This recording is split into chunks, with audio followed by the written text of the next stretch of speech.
तो ये रहा हमारा क्वेश्चन नंबर 4। क्वेश्चन नंबर 4 में क्या कर रहा है, क्वेश्चन में बोल रहा है right the degree of each of the following polynomials, यानी हमें जो पॉलिनोमियल्स ये गिवन है इन सभी पॉलिनोमियल्स की हमको क्या बतानी है, डिग्री बतानी है। जैसे कि फर्स्ट हमारे पास क्या है, 5x³ plus 4x² plus 7x। अब हमें बताने कि इसकी डिग्री कितनी है। अब डिग्री का मतलब क्या है, यानी कि जो हमारे पास ये पॉलिनोमियल दे रखी है पूरी, इस पर मैक्सिमम पावर कितनी है।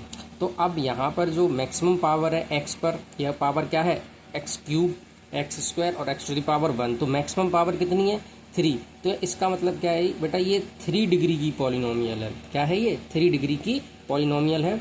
तो इसकी जो हाईएस्ट पावर है हम लोग कैसे इसको कंसीडर करेंगे, इस पूरी पॉलिनोमियल में जो x है, तीनों जगह देखो x है, x पर पावर कितनी है मैक्सिमम कितनी पावर है, हाईएस्ट पावर 3 है।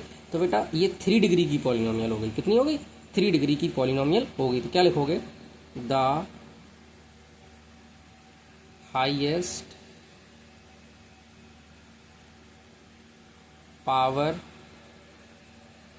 Of the variable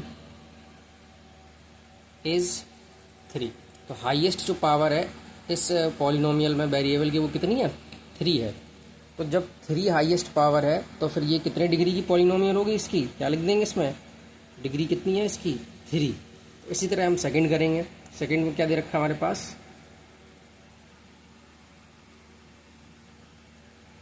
4 minus by square. अब 4 माइनस बाई स्क्वायर, यहाँ पर वेरिएबल केवल बाई है, तो जो पावर कितनी है, पावर है 2।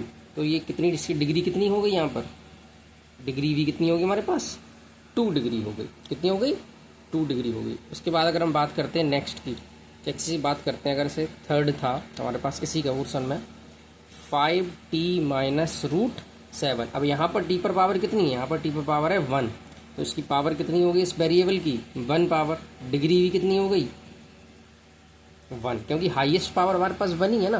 तो जब हाईएस्ट पावर 1 है हमारे पास, तो डिग्री फिर कितनी होगी हमारे पास 1 ही हो गई।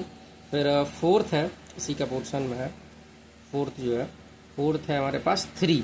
अब यहाँ पर जो 3 है हमारे पास, अब 3 के साथ जैसे अगर हम देखें तो 3 के साथ मान लो कोई वेरिएबल है, जैसे बाई लिखा, बाई टू दी पावर कर दिया मैंने 0। बिकॉज ऑफ अगर किसी पर वेरिएबल या किसी पर पावर अगर 0 हो तो उसकी वैल्यू कितनी होती है, हमेशा 1 होती है। तो यहाँ पर 3 into by two the power 0 कितना हो गया 1, 3 बन जा 3। तो ये और ये सेम रहा हमारा। तो जब ये सेम और सेम रहा तो यहाँ पर जो वेरिएबल होगा उसकी पावर कितनी है 0 पावर है। पावर कितनी है 0। तो इसकी जो डिग्री है वो भी कितनी होगी हमारे पास 0 हो गई। ठीक है, समझ में आया। चलिए अब नेक्स्ट क्वेश्चन करते हैं, जो कि क्वेश्चन नंबर 5 है।